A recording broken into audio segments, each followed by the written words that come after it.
Welcome to the Deep Dive. Great to be digging into this one. Today we're unpacking the sources you've shared on Tempest Therapeutics.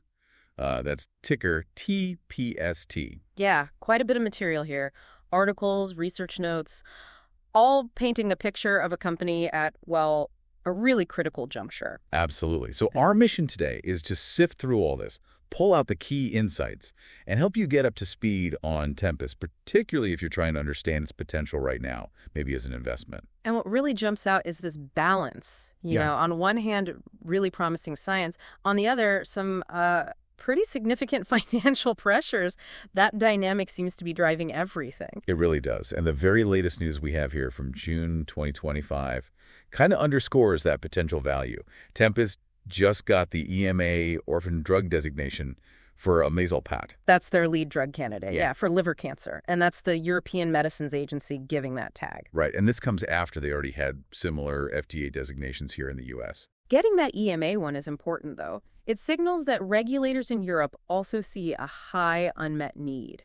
Adds a layer of, let's say, commercial attractiveness beyond just the U.S. And it lands just as the company is deep into this strategic review they announced. So naturally, lots of chatter. Is this the data, the designations, all setting things up for a buyout? That's the big question. Let's maybe start with that strategic review itself. Okay, so the sources mention a formal announcement, April 9th, 2025. The board decided to, and I quote, explore a full range of strategic alternatives. Right. The goal stated was advancing programs and, crucially, maximizing stockholder value. Okay, that phrase, exploring strategic alternatives. It sounds like code, doesn't it? What does it usually mean in the biotech world? It's pretty much M&A code language, yeah. It signals they're actively looking for some kind of transaction. Think merger, acquisition, maybe a big partnership or licensing deal. So putting up a for sale sign, essentially, or at least open for business. Exactly. It usually means they feel they have something valuable, scientifically speaking, but they need help to get it over the finish line. Usually capital, sometimes broader infrastructure. And the sources are pretty direct about why Tempest is doing this now. Yeah, they flat out said the capital markets have been unavailable for funding the next big steps. We're talking late-stage clinical trials, phase 3 stuff. Which costs a fortune. Hundreds of millions, easily. So if you can't raise that money through stock or debt, a transaction becomes the main path forward to realize the value of your science. And they hired bankers to help. They did. MTS Health Partners, specialists in healthcare M&A. That makes it official, you know? They're serious about finding a deal. So for you listening, the key takeaway here is the shift in focus. It's less about Tempest going it alone for years and more about the possibility of a corporate deal happening much sooner. And the reason there is deal interest comes down to their lead asset. Right. Let's talk about that. The sources all point to amezalpat, TPST 1120, as the crown jewel. Amezalpat, yeah. It's an oral drug, targets something called PPARA, and its potential really came into focus with results from a trial called Morpheus Liver. Okay, let's get into that data because it seems central. This was phase 1b/2, looking at amezalpat for first-line liver cancer, hepatocellular carcinoma, or HCC. What was it combined with? It was added to Roche's standard of care backbone therapy, atezolizumab and bevacizumab. Tecentriq and Avastin are the brand names. Gotcha. And the results from the randomized part, I think it was 40 patients on the amezalpat combo, 30 uncontrolled. They looked pretty good. They looked quite good, yes. The headline finding really was overall survival, OS. They reported a clinically meaningful improvement, 6 months longer median OS for the amezalpat arm. 6 months, wow. In liver cancer, that feels like a big deal. It is. The numbers were 21 months median OS with the amezalpat versus 15 months for the control group. That translates to a hazard ratio of 0.65. Meaning a 35% lower risk of death for patients who got amezalpat added. That's the kind of result that gets attention in oncology. What about shrinking tumors? Objective response rate, ORR. Also better. Notably higher in the amezalpat group, 30% response rate versus 13.3% in the control. And safety. Adding a drug can add problems. The reports say the safety profile was favorable. It was generally well tolerated and, importantly, didn't seem to add new or unexpected side effects compared to the standard care alone. And I saw notes that the benefits seemed consistent across different patient groups, even harder to treat ones. Yes, that's another key point. They saw benefit in important subgroups, like patients whose tumors were PD-L1 negative and those with a specific mutation, bicatinine. These are areas where existing therapies sometimes struggle more. Okay, so strong data, survival benefit that connects directly back to those regulatory designations you mentioned. Precisely. It's why the FDA granted fast track and orphan drug status, and why the EMA just followed with their orphan drug designation. It validates the potential impact and the need. So how does all this, the data, the designations, translate into value in a potential M&A context? It positions amezalpat as a potentially very valuable asset in a big market. Sources mention leadership and analysts talking about blockbuster potential peak sales over $1 billion a year. And the liver cancer market itself is large and growing fast. Billions projected by 2032, according to one source. Right. And the fact that it's an oral pill, that's always a plus for patients and doctors. Convenience matters. Makes sense.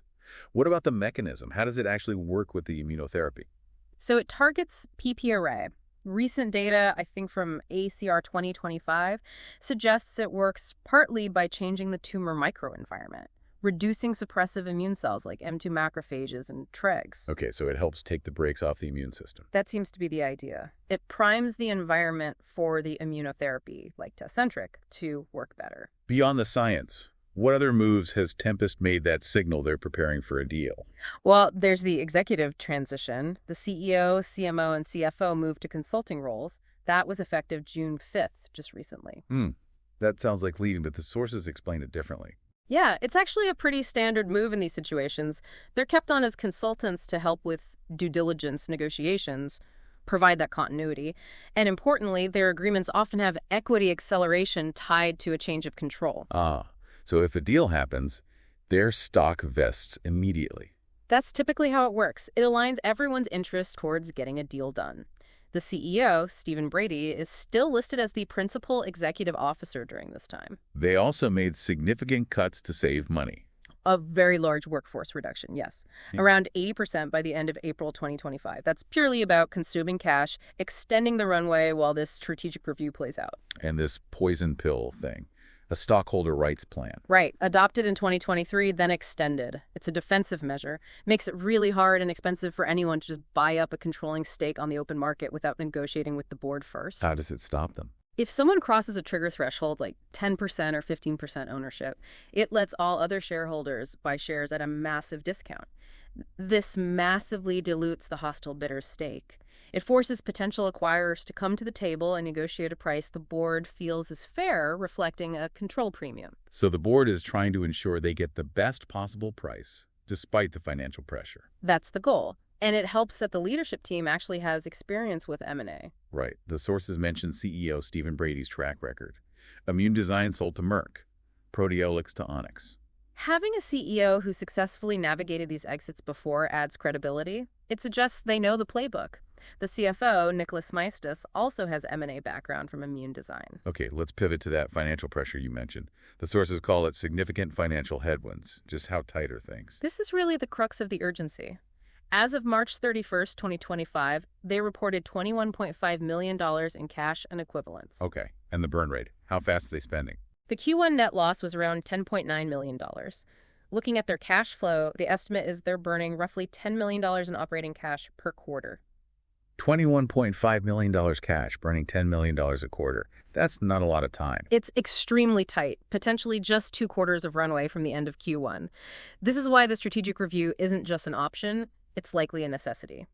They need cash, and a transaction is the most obvious way to get it. And other cash-saving moves.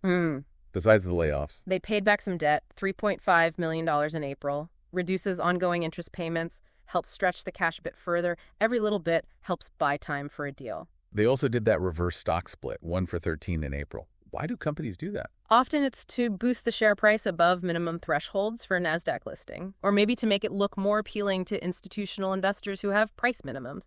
But the market often sees it as a sign of distress, unfortunately, even though it doesn't change the company's overall value, just the number of shares and price per share. So this tension is key. Potentially game-changing asset, great data, but running out of money fast. How does that play out in valuation discussions for a buyout? It's the billion-dollar question, almost literally. Analyst price targets are all over the place. You see numbers from $9 up to $65. That reflects huge uncertainty about if a deal happens and what it might be worth. How do they even value it?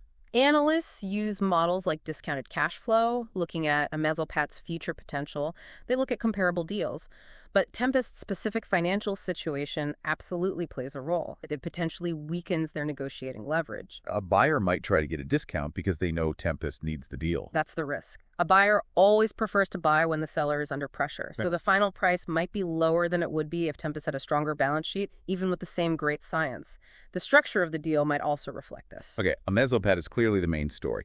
Anything else in their pipeline worth mentioning from the sources? There is another asset, TPST 1495. It's an oral drug targeting EP2 and EP4 receptors. And what's the target indication for that one? It's being developed for FAP, familial adenomatous polyposis. That's a rare genetic condition, causes tons of polyps, very high cancer risk.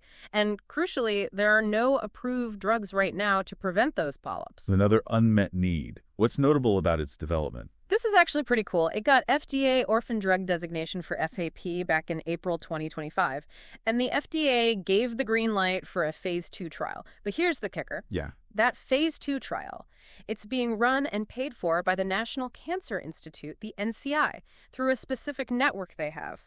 Data expected in 2026. Wow, NCI funding, that's huge. Takes the financial burden off Tempest. Completely de-risks it financially for them and for any potential acquirer looking at the pipeline. So while amezalpat is definitely the primary value driver here, TPST 1495, especially with that NCI backing, adds real tangible option value to the story. It's not just some forgotten early stage asset. Any other earlier stuff is probably shelved for now. Given the finances, yes, anything earlier like their TRDX1 program is likely on hold. Focus is laser sharp on amezalpat and leveraging the NCI support for Mening of 1495. Okay, so who might step up to buy? Who are the likely suitors? Based on everything in these sources, Roche is far and away the most logical candidate. Why so clearly Roche? Their existing relationship is key. They're already collaborating deeply on amezalpat, providing their drugs for the phase 3. They know the data inside and out. They know the team.